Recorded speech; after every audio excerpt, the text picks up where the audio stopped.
Hi guys, so this is the video for chapter 15 and 16, the case studies help video for the assignments for this week for OT 63.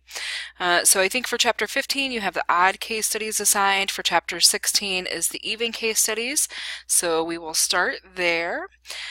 So for case 1, you can read through the information. 71-year-old male, persistent cough. On down, has past medical history of acute bronchitis and pneumonia. Progressed to a chronic state of bronchitis due to his cigarette smoking. Okay, so that's going to be his diagnosis. So that's what we're going to look up. We're going to look up bronchitis.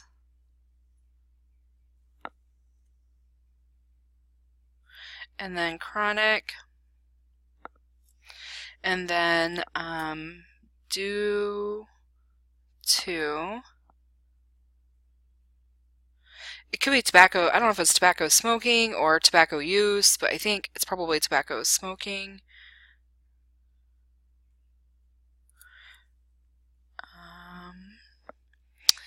And so then there's probably going to be instructional notations in there, and it's going to tell you, you're probably going to, I think, I haven't looked this one up, so if I'm wrong, you can bark at me tomorrow in class, but I'm pretty sure it's going to tell you to use an additional code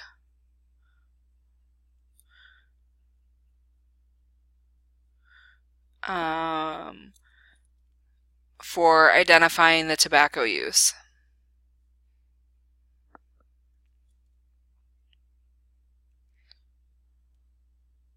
I didn't mean to put that there.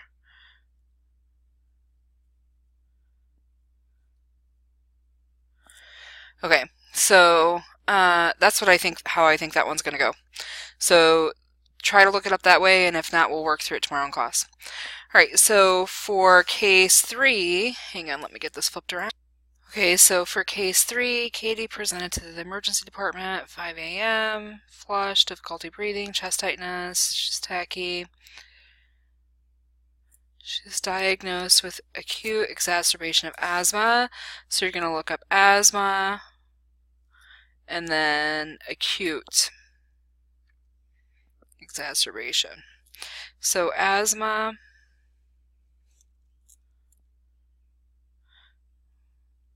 with exacerbation.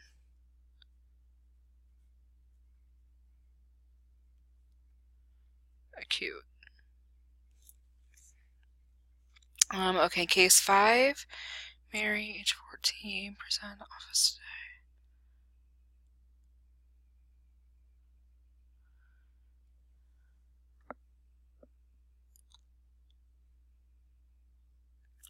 She has allergic rhinitis, so that's pretty simple. So you're going to look up rhinitis and then allergic.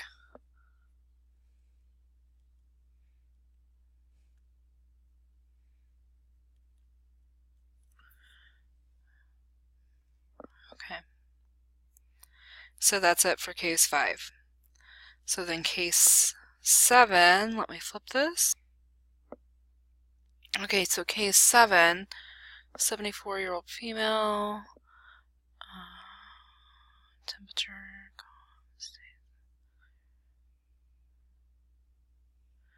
she confirmed double pneumonia. So you're gonna look up pneumonia,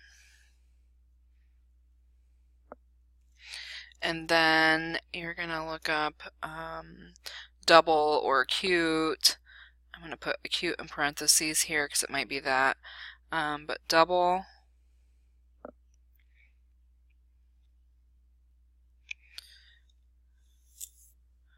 And then that should be good there. So for 9, your last one.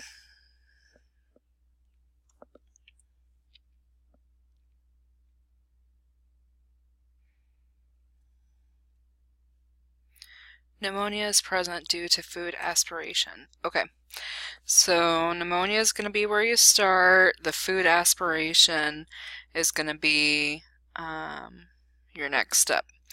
So you're going to look up pneumonia.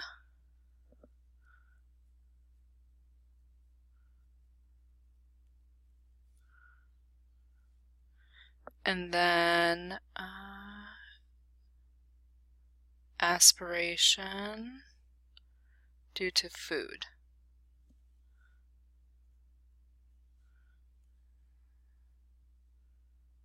Make sure I didn't miss anything in here. Aspiration.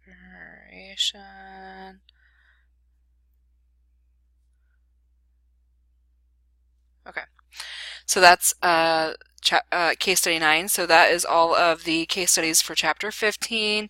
So let me get turned over to chapter 16 and I'll go through those.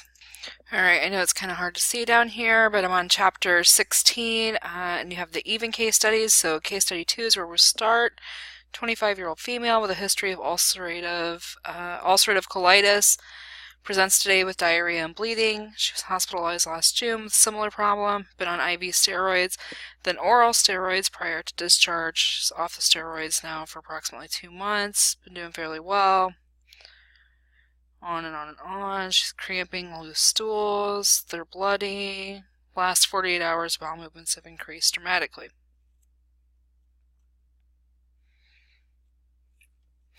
Okay, let me flip this over.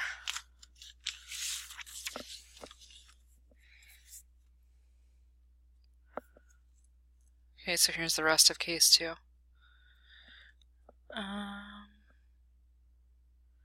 So exacerbation of ulcerative colitis with rectal bleeding. Admit patient at this time. Would like to start IV rehydration, intravenous steroids. Now, you do not need to worry about coding this IV rehydration and intravenous steroids because you're only coding diagnoses for these chapters and not the procedures. So you don't have to code the lab tests either. So basically, the only thing you're looking at here in case 2 is colitis, ulcerative, and then you want to look for the one with rectal bleeding.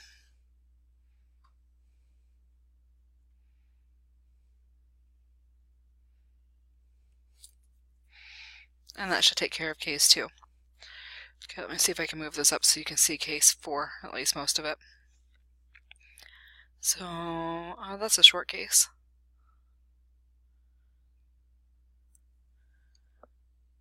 She has abdominal distension pain along with nausea reported in earlier bout of vomiting. No bowel sounds were noted, but an increase in white cell count was noted. Barium studies showed a twisting of the intestine. Ouch. Surgical consult was requested. Okay, so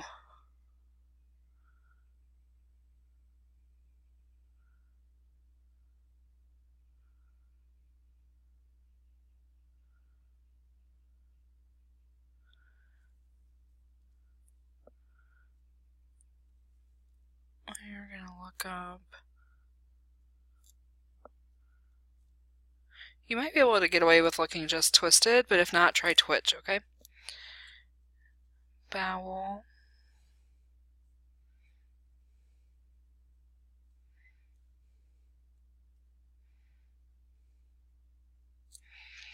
So look up twisted and then bowel, colon, intestine. I'm going to put this in here too because sometimes you can find them looking up twitch if you can't find it looking up twisted. Okay, let me flip the book over really quick and we'll go through 6 and 8.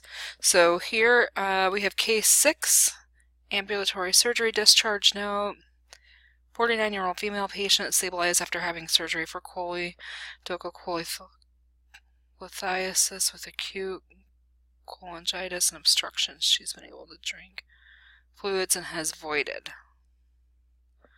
Okay, so for her diagnosis is this big long word right here.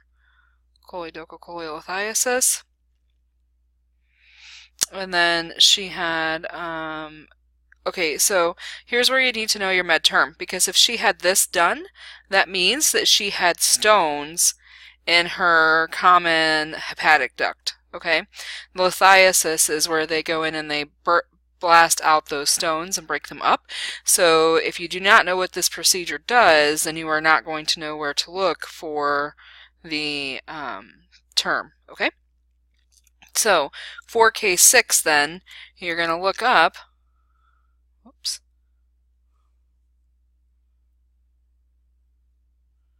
that's a long,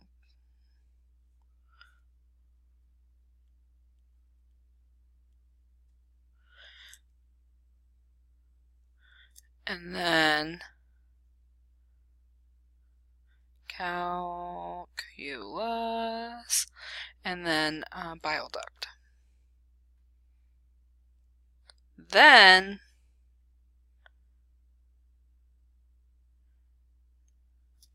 so that's step 1, and then 2 is to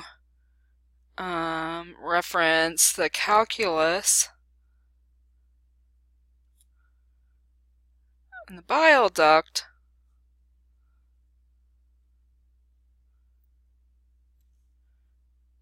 with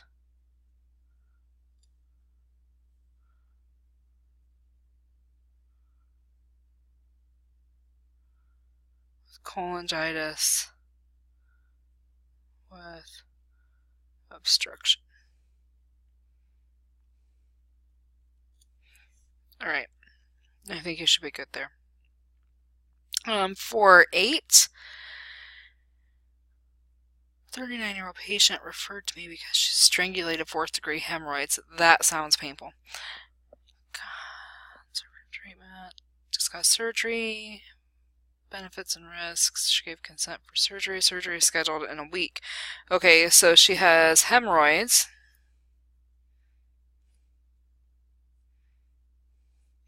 Strangulated. If you like to put the little numbers in here, you can. So 1, 2. And then I think that might be it for that one. Actually, didn't it say? Okay. And then 4th degree. Okay.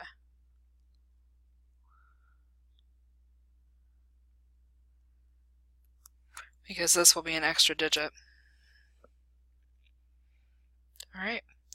Let me flip to case 10. Hang on. Okay, so 37-year-old male patient presents today complaining of growing pain. Reports that this pain increases when he lifts pain. Besides, when he lies down, CT scan confirms inguinal hernia. Okay, so you're going to have hernia, inguinal.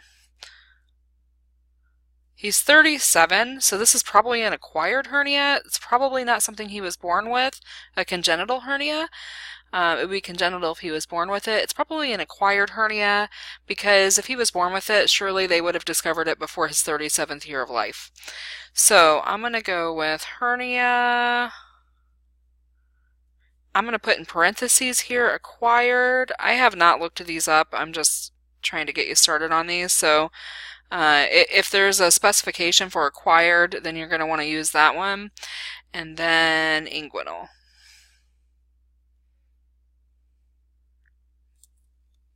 Okay, so that's the last case for this week's assignments, and if you guys have any questions, let me know. Thanks.